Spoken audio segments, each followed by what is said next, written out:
As part of our education series, today we're going to go through how to install a regulator on top of a high pressure cylinder.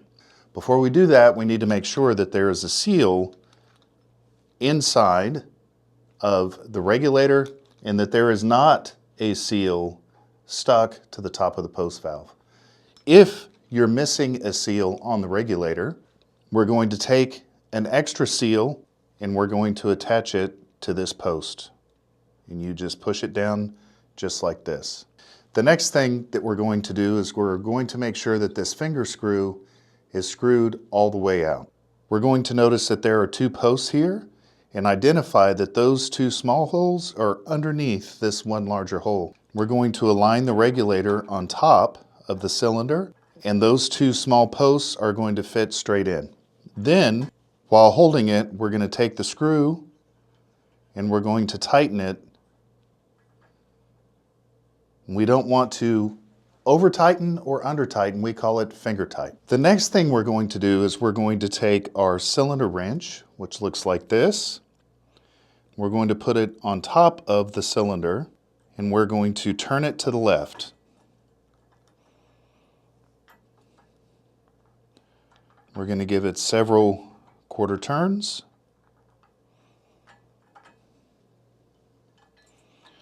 And we're going to notice on the regulator that the needle is up in the green.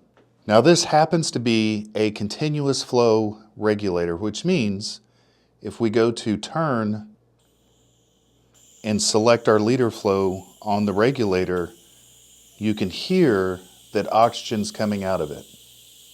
You'll also be able to hear this when we connect a cannula to the regulator. We're going to put our cannula on. When we turn the regulator on, we can hear and we can feel the oxygen coming out of the cannula. One bit of troubleshooting: when the regulator is attached to the high pressure cylinder is turned on, but the regulator is set to 0. If we hear it hissing, this means that we have a bad seal. We need to remove the regulator from the high pressure cylinder and we need to replace the black and gold seal on the regulator. Now we're going to do the exact same process with the conserve regulator. We're going to ensure that our seal is in place. We're going to identify where the two small holes are on the post valve. We're going to align those two. And while holding the regulator in place, we're going to tighten the screw to finger tight. We're then going to turn on the post valve with 3 or 4 quarter turns. And then we're going to check the gauge to make sure that it's in the green. We're also going to check to see if we hear any leaking. If not, we can connect our regulator. What you will notice with a conserve regulator is when you select your liter flow, in this case it's set to a setting of 5, you will not hear anything coming out of the cannula. The patient will need to breathe through the cannula, and at that point we should hear it activate. There is also an opportunity to set this to a continuous flow setting. When the regulator is on a continuous flow setting, you will hear the oxygen coming through the regulator continuously. When we go to turn the regulator back to a demand flow setting, you can hear that it all stops until the patient breathes through the cannula again. 2 important items of note.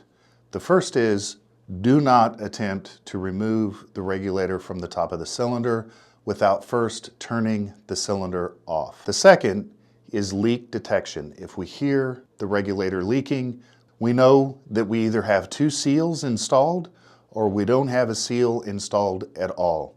In which case, back the regulator off the high pressure cylinder, inspect the seals, replace if necessary, and attempt to reinstall. The 3 most common issues that we see with either one of these regulators, and especially the continuous flow, is number 1, we either have too many seals on the regulator or no seal at all. That's a common occurrence, and it's something that will eat through the patient's oxygen supply before they get home from the hospital. Number two is everything is installed correctly. The cylinder is there waiting in the hospital for the patient to go home, and the nurse or the discharge planner or the patient do not turn the top of the post valve on prior to the patient leaving. So the patient leaves without a supply of oxygen. So it's important to check that the oxygen is on and operating before a patient heads home. And number three is for the conserve regulators. Often patients will set it to a setting of 5. They'll hold the cannula up to their ear, and because they don't hear the oxygen flowing, they think there's something wrong with the regulator. It's important to remember that if you're using a conserving oxygen device, that the oxygen will only be delivered in the patient's nose when they're breathing. So it's important to stay quiet and to take a few breaths in and to see if you can hear it operating.